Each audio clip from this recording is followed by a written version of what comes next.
C'est moi Talemba.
L'homme du chemin de la gloire.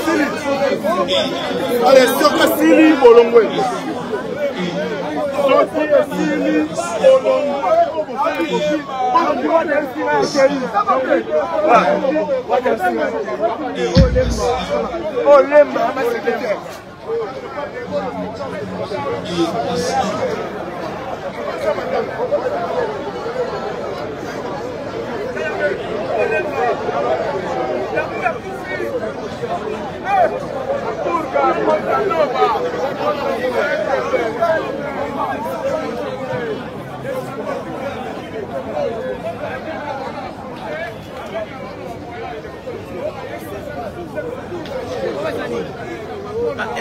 Eza un caméraman.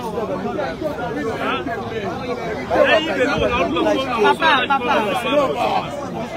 Bonsoir.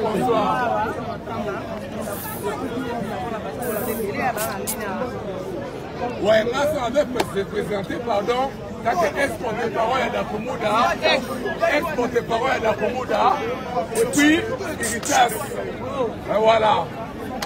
Le bas, on a fait spiritage pendant ça. Il y a un gars qui a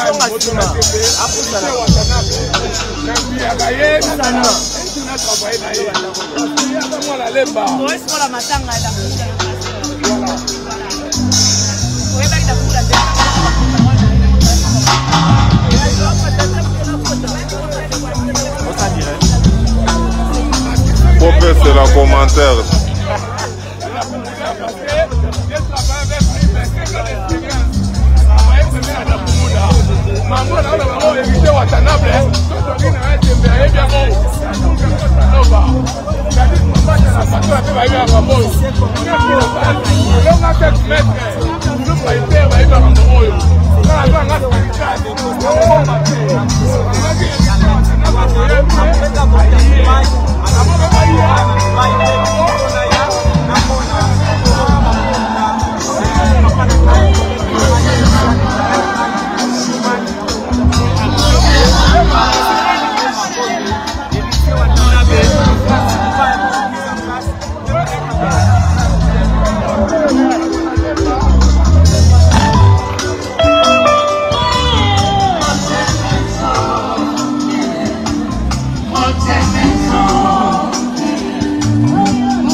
Et le gars David Napisson, 83, 627.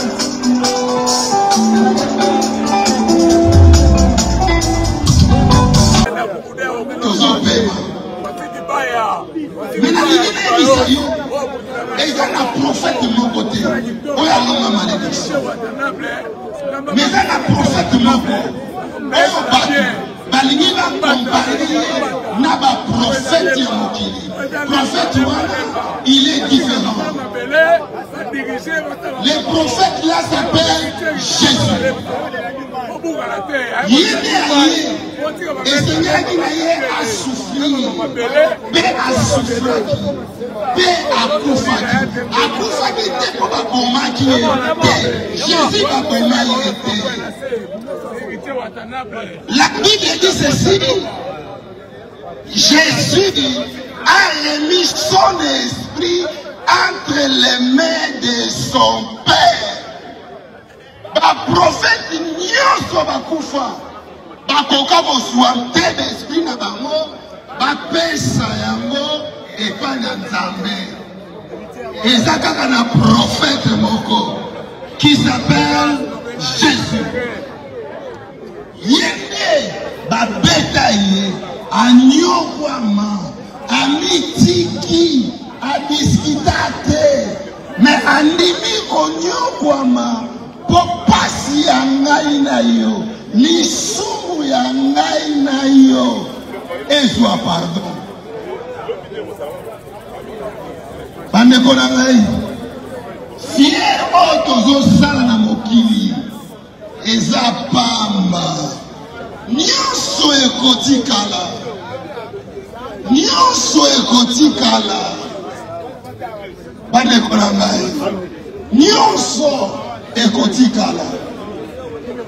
Mutu azalaka susu na vie te parce que mutu azalaki kaka ya Congo.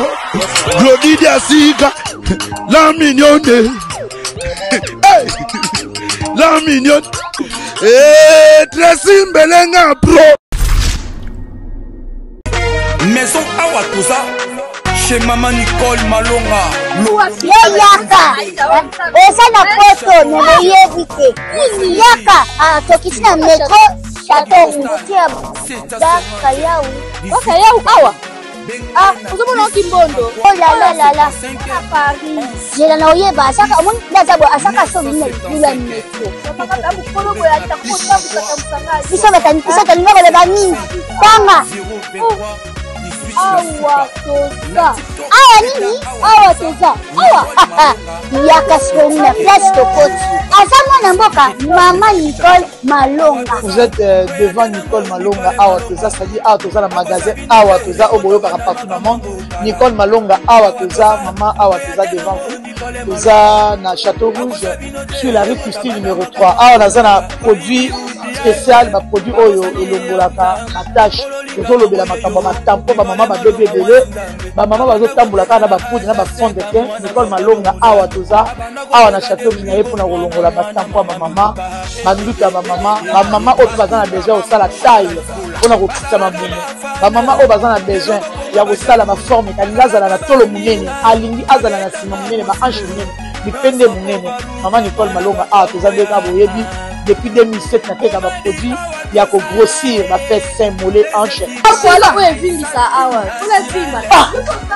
non yo je m'en atte oh la camotte eloko evanisaka mabala eza mpona mibali ça grandit dimension olingi soko moni ekoki kotiki wana sino kopasuka nakotela nakobongisa ezotraite telema vraiment nga mona aza victime na meki yango oyo bazobenga ye na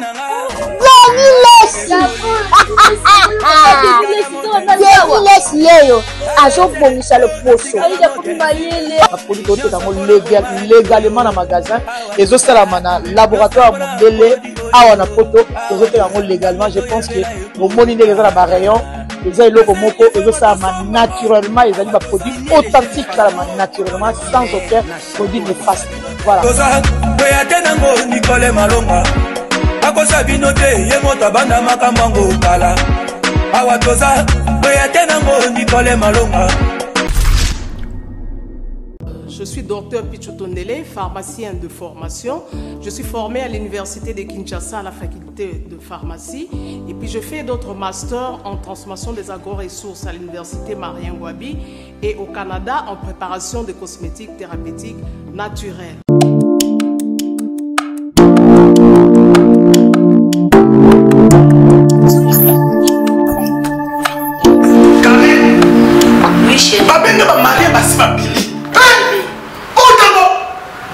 Tamponi, c'est mon nom, c'est mon anité. Ok, fais-tu bon là? Non, c'est pas côté. T'es carré. Ok, fais-tu bon là? Na yela ya ba produit banda kala pona ba tampo wana. Savon d'ici. Pembe, mounou, akosokolemo c'est sans problème. D'ici au collagène pour le traitement de taches, tampons. Bozolo banase. Tozoyo kate.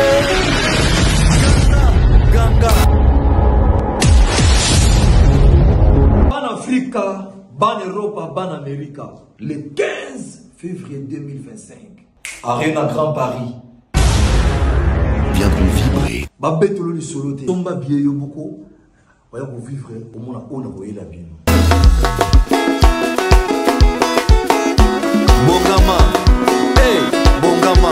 Répertoire tout ebi jour wana onyo solingaka. Boko soya mo. Tout se fait ici-bas. Tout se fait ici-bas. Tout se fait ici-bas. Ici-bas. Catalyseur d'émotions et de vibrations. Rendez-vous.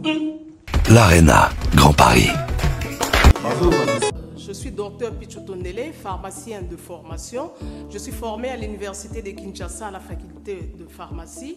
Et puis je fais d'autres masters en transformation des agro-ressources à l'université Marien Ngouabi et au Canada en préparation de cosmétiques thérapeutiques naturelles.